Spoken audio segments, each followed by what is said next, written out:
So what I'm going to share with you today is not coming from what I would call an Ivy League perspective, nor is it coming from the golden environment of being in corporate America, but it's coming from a place of having a very successful career and walking out on a wonderful career, and then seeing what's happening in our economy and learning and having some ups and downs around that. So this place that I wanted to share with you begins what we call here. All right, so the why, what's going on? And I had an opportunity to really find out when I tried to get back into the tech industry, and I went through a number of different challenges and iteration. I said, something has happened here in our economy. I'm not sure what it is. But then as I did a lot more studying and recognized that there's a lot of volatility going on in our country right now. How many of you are feeling this volatility? And how many of you are feeling the uncertainty in our lives as things are just so uncertain right now? And we're also the complexity. I mean, just running equipment, looking at your telephone, starting a business again. This is my third business around. And the first business was quite easy. I didn't have as much regulations, didn't have all the IP. Just complex to do just about anything. And then the ambiguity. So we're living in this phase of ambiguity. And the question is why? And what are people yearning for? So as I was listening and going through meetings, and as I went through some challenging times, as I was reinventing myself, having been humbled and washing urinals to even doing some part-time Uber, Lyft driving, wondering why I couldn't get back into the environment, saying, what is going on here? And what I've learned and what I've heard and what I've studied is that what organizations are trying to do right now is get to what I call this dynamic stage, this transformation stage. And this is the point where you come to your company and you wake up each day, you have meaning, you have purpose, and your company has a structure that reinforces humanity in it. And guess what? You have high performance. And this is what everyone is trying to get to. Now, I'm not aware of any companies that have made it to this point yet. Is anyone in the audience aware of any company that has this sort of environment? If so, I want to talk to you at the end of the session because I want to include that in my book, but I haven't found one yet. But I have found companies that are what I call in the human holistic stage. And these are companies that are doing what I call great works. Companies, you feel it when you walk into them, like a Trader Joe's, right? When you walk in there, there's a certain energy, there's a certain passion that the people have. Google has an environment like that. You may have heard about Gravity Payments, right? Where the CEO there read the Princeton study that came out in 2013 that said for the traditional American dream to become a reality for most people, they need to make about 70 grand a year. And that is, just to have a mortgage, pay for your kids' education, take a vacation trip, plan for retirement, take 70 grand. So he was so moved by that, what did he do? He took his $1 million salary and paid himself $70,000 and said, I'm going to pay everybody $70,000 in my company. It's a smaller company, and they did it. He got over 40 million hits. He's going to have a book coming out, and so you can check that out. But there are some companies that are doing very good work in what I call the holistic stage. But most companies right now, as they look at the struggle and where they're at, they look at the benefits, and they look at what I call they're in the cognitive state. Well, how do we get everybody to work together? Well, let's look at motivation. If we bring all these people together, we'll have great ideas and things will happen, and we'll be able to really achieve greatness by having all of these diverse and different people. And we call that sort of the cognitive stage. And companies do this because they want to reflect their environment. They also want to have good PR, and they also want to have the innovation piece. And so a lot of mainstream corporations are what I call in the cognitive benefit stage. But when we think about it, how did we get there? We got there through pressure, right? And pressure creates reaction. And the reaction comes from either internal or external. So, for example, the construction engineer, if you work for a union shop, and if the people in the union don't feel that they're being paid enough, or they feel that they're being exploited, what do? They strike, right? And you hear about it, so you get that pressure. Or you may get pressure externally out in the marketplace. There may be some disruption. Someone may come out with a new technology, and guess what? You're being forced to change. And what do management normally do when that change is confronted with them? They react. And oftentimes this reaction is out of the pressure, and they'll bring in people from the organization, whether it's a merger or whether they say, oh, we need to have more women, we need to have more minorities. And those are good things, but oftentimes the fundamentals in those organizations aren't dealt with. So what happens when you try to do the right thing? Well, oftentimes those employees will leave, or the people inside your organization feel what? They feel betrayed, they feel threatened, and they think, well, hey, I worked hard, I've done this, why are you bringing all these people in, right? And so you have that reacting stage, and so any inclusive types of activities, they stall, and they create a greater division than what they were trying to do in the first place. How many of you have experienced or seen or had that happen in organizations? Okay, a few hands. Well, how did we get there? Well, just us tribal. We're hearing a lot about tribalism this day. And tribalism is simply meaning we hang out with people that look like us, that think like us, that act like us. And there's nothing wrong with that. But one of the things that happens with tribalism, right, is when tribalism tries to expand outside of its neighborhood. And it tries to expand into different markets, different communities, different innovations and different experiences, different countries. And one of the things that I realize here is that as you move to the tribal stage, if you move to the tribal stage with the mentality that, hey, this is what worked when I started this company, this is what it's going to take, and you go in with that, it gets misinterpreted, right? And the misinterpretation that happens is people begin to put these labels on things such as privilege, or you're trying to force, or supremacy, and these types of terms that come up. And they were bothering me, and I'm scratching my head, I'm thinking, all right, what does all this really mean, and what is really going on underneath there? And one of the things is, and I believe some of it's unconscious and some of it is conscious, but when we do things that have come out of our own experience and we've been successful, it's really human nature to try to replicate that.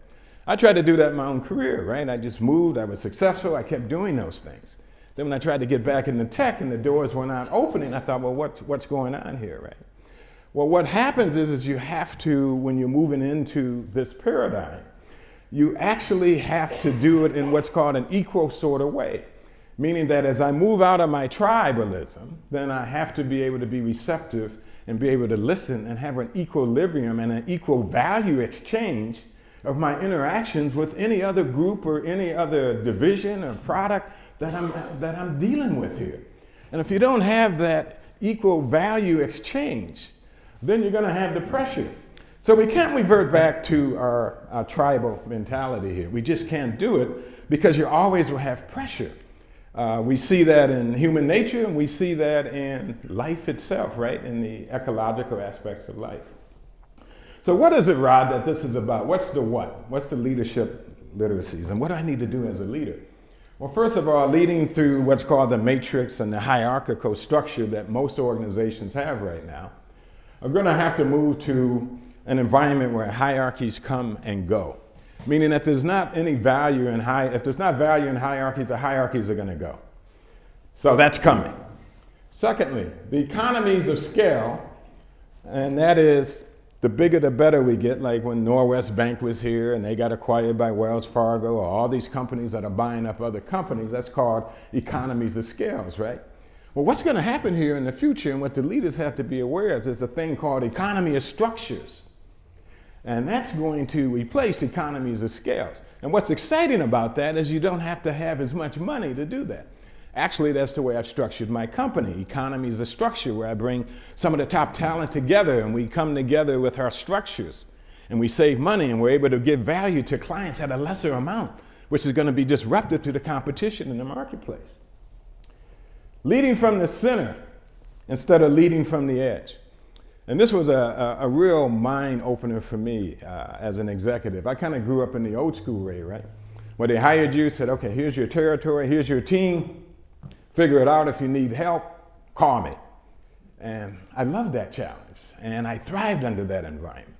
But then as a leader, one of the things that I realized when I got an employee satisfaction survey back, my employees were saying, yeah, well, you know, what we're doing is great, but we really want you involved with us. We want you to be kind of a co-passenger. And this was really kind of a mind shift for me, because I hired you, you should know what you're doing, you're a senior director. But there was that moment where I thought, okay, I can understand, I can change, I can modify. And when that happened, then I realized that leading from the center, you have to lead from the edge now. And what does that mean? That means you have to be on the front lines. So if you're still managing from a position of the center and you're waiting to hear things back from people, there's other organizations and companies out there that are going to be leading on the edge, and guess what? Either you're going to be replaced or your company's going to lose market share. And if you think I'm kidding, look at GE right now. Right? And Jeff Immelt tried to do as much as he could in that company. And I love what he did by bringing Eric Ries's book in there, right? MVP, minimum viable product, right? The lean startup, you heard of that. He was trying to create an environment in his company, but that was only a tool, right? He was missing some of the key pieces, which I'm going to share with you. And people always lead organizations, and now you're noticing distributed autonomous organizations. Now this came from the work that Bob Johansson's done. Have anyone followed or read any of his material? Well, I encourage you to read his book. The title of this workshop, this speech that I'm giving, comes from his book. It's a fabulous book. He works for the Institute for the Future, and what they do is focus on 10-year increments of businesses and organizations that are taking place. All right, so what are the skills that are needed? I'm going to kind of go through this because you told me I only have 20 minutes. But one of the key things is constructive depolarization. What does that mean? In plain English, it means we're in an environment as a leader now where there's a lot of divisiveness. So you have to have the ability and the skills to diffuse this divisiveness. And I mean, it's on both ends of the spectrum. It's in our society, it's in our companies. So the leaders are going to have to be able to bring people together and be able to do that with constructive agreement on both sides. So we have to really sharpen up those skills. Liquid leadership. I was just talking to a leader the other day, and they were concerned about their remote areas. They have 200 different remote areas, and how do I deal with that? Well, the new leadership literacy today is the being present when you're not, and some of the things that you'll need to do. How many of you are using social media right now as a form of communication? All right, so that's one way, right? Social media is a tool. And there's other things that you can do. There are platform companies out there, right, that can manage thousands of people without even having any interaction. So those are the things that we're going to have to develop as leaders as we move forward here. An immersive learning ability. And this is something that causes you to really just be able to bring in all types of different knowledge and abilities, and to be able to connect that information and be able to do it from a first person, and that's really important. Oftentimes when we led from the center, we listen to other people, we listen to other information, we weren't getting it first person. One of the things I like about your organization here is when Rotary goes out to help and to do the great works that you're doing it first person. You're traveling to these places, you get to hear what's going on. I heard a gentleman say he wants to be part of Engineering Without Borders. It's a great organization. When I did some development work over in Africa, you're right on the front lines, and when you see this first person thing, it does something to you, right? If you're human and awake, it does something to you when you're out there. And then the last point here is bioempathy and positive energy. Now, bioempathy is going to probably sound like a little woo-woo here, but bioempathy is really learning from nature. And one of the things that we've gotten away from is this disconnection of nature and our lives and the way that we live. We're disconnected. And when I talked about the volatility, not only are we volatile towards each other, our weather, our nature is becoming violent. And so there's a disconnect, there's an imbalance there. So the leaders, one of the leadership literacies there is really understanding this connection, both with yourself and how you're connected with the environment in which we live in, but also how do we do that as a team, as an organization. That's a real situation here. And if you don't believe me, the scientists just sent out, I think it was 2 days ago, they sent out a 10-year warning, right? That we need to either get our act together or we're going to have even more disrupted weather if we don't get the temperature of the planet down. And positive energy. You have to have the energy now. I mean, we're moving, doing so many different things right now that it's really taking a lot of time and energy. So what's a shape-shifting organization? That's another thing that we are currently experiencing in our organization, that we can shape according to the client and what the client needs. And so that means that your organization is going to be shifting. It's going to need the flexibility. So this hierarchy that we've been used and accustomed to is not going to be the structure that's going to enable you to be competitive in the future. So now let's get to the how. And I'm going to run through this quick. But what we develop is the 6 modules to really bring companies to this dynamic stage. The first one is foresight and insight. And that is, how do you provide focus in the future, understanding the future and understanding the things that are going on in your country or in your business right now. Trust, fundamental trust. That has to be a mainstay of the organization, so we work with organizations on that. Cultural candor. This is done from the work that Kim Scott's done in Radical Candor, if you've read some of that book, where you have to challenge directly and care personally, right? And you have to do those things simultaneously, and so many different leaders don't do that. So people don't feel trusted, they don't feel valued, or they feel betrayed when you're confronting them. Overcoming resistance to change. This is work that was been done by Robert Cregan and Lisa Leslow, where the immunity to change. And when you can identify the blind spots of the leaders, of your own leaders, so that they can see what's getting in the way. Why isn't my organization able to get to this dynamic stage? And change. Now, the organization's ready for change, whether it's an inclusion, whether it's a merger, whatever change that you're trying to do. If these first 4 fundamental steps aren't doing, you're not going to get sustainable change. And then finally here, continuous learning.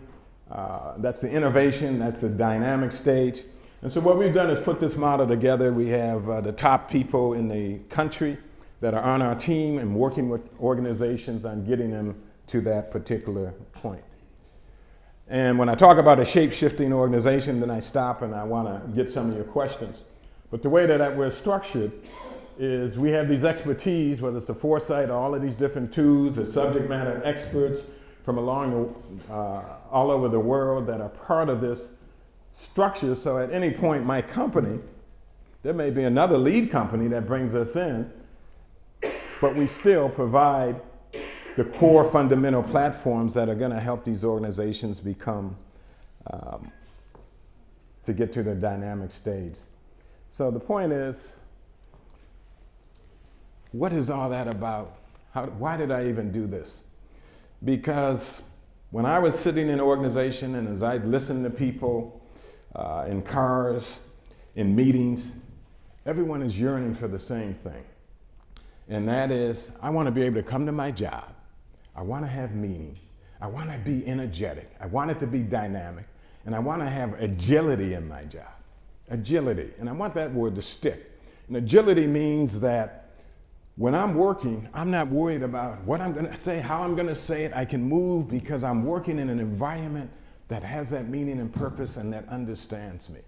So I shared this message with you today because as you think about your companies, as you think about the new leadership literacies, I just wanted to kind of drop these thoughts on your minds today for some consideration in terms of as you look to the future. So I will open it up for some questions. But that's the message I wanted to share with you today. So thank you.